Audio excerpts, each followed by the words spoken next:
Welcome to today's Seidokan Saturday, the bow again. So Tokumine no kun and Toma no kun are our two Seidokan bow forms, which I've done previously. When we get to applications of bow, typically we do bow, tie bow, or bow against bow practices.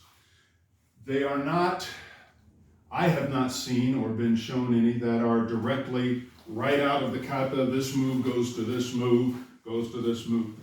They don't work that way.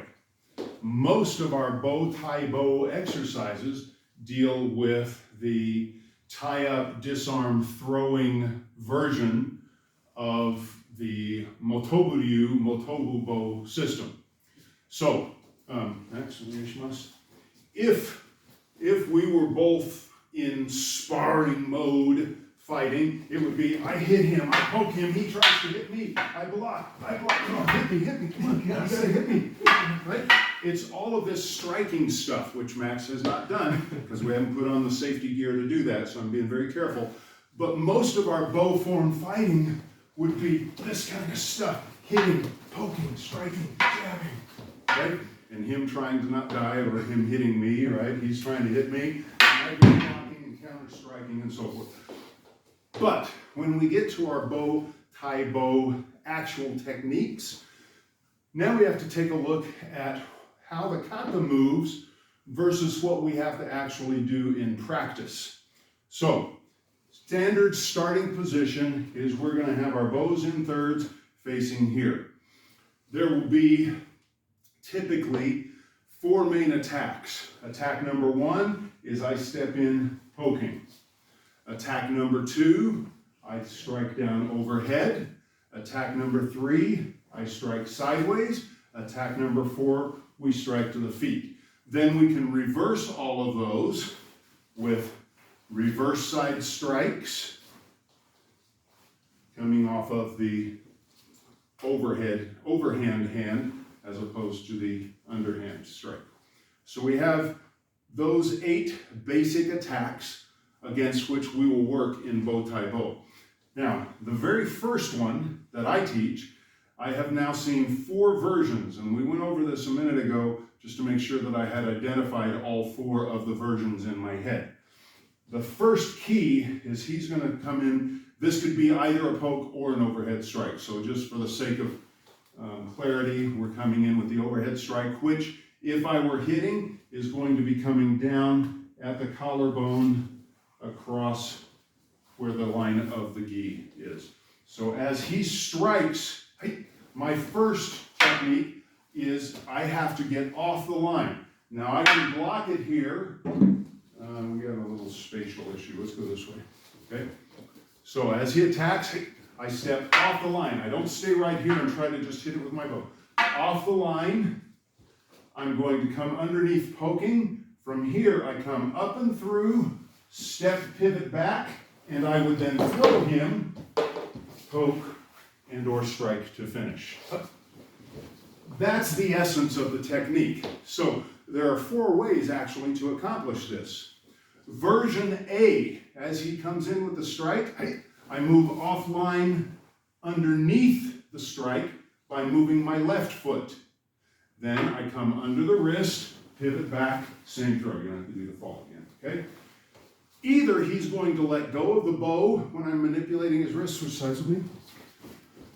So again, he attacks. I step offline, poke, come under, pivot back, and this, if he's holding firmly to his bow and I take that down, he's going to fall. If he lets go, fine. I just go right into attack, striking mode, and finish him that way. We're typically holding on to the weapon. We don't want to let go of the weapon. If I'm fighting somebody and I have this thing, I'm not letting go of this. Okay? If I let go, I might as well not have it at all. Now I'm empty-handed or trying to manipulate a long end. So we work at really keeping that grip. McCarthy Sensei, I was going to remember the phrase, I just totally spaced it. It's an automatic response where once you grab somebody and you're serious about it, they don't easily let go. It's like, well, why didn't he just let go?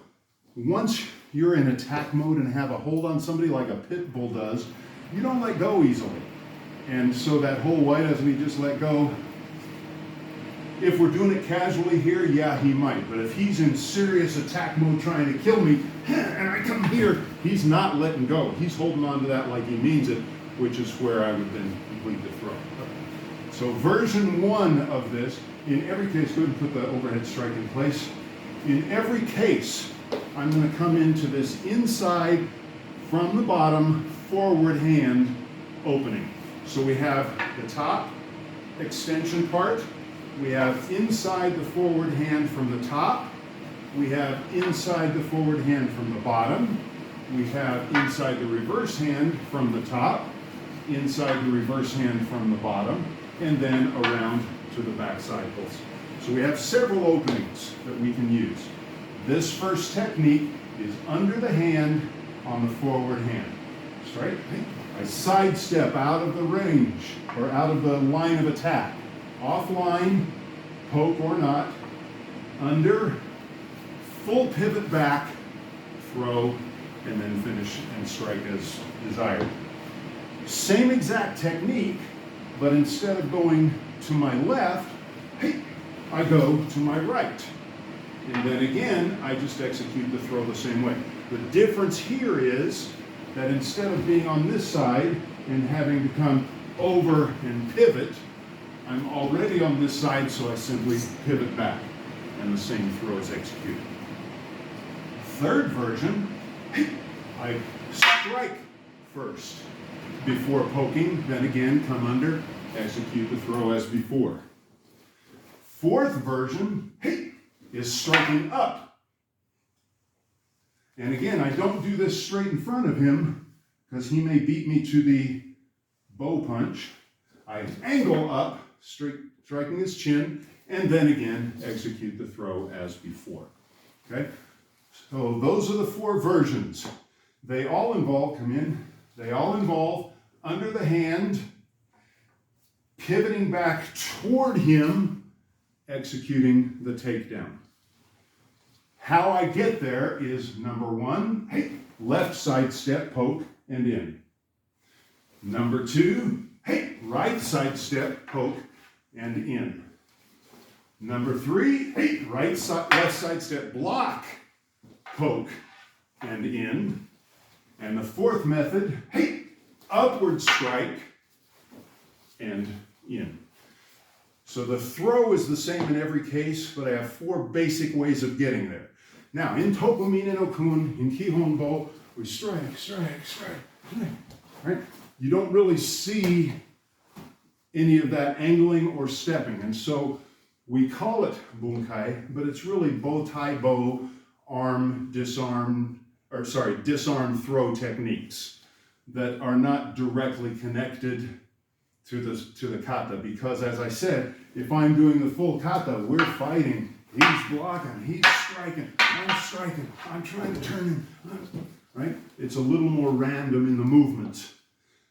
But within that, when we find the opportunity, then we do take advantage and make those throws happen.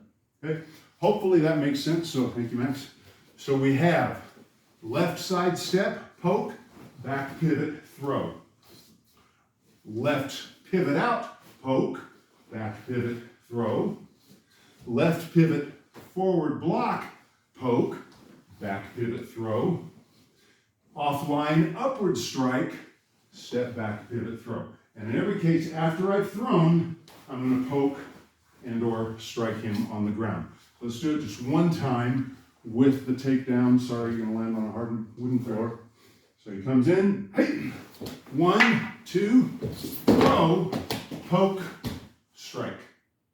And that would be my finish. Up. Thank you, sir.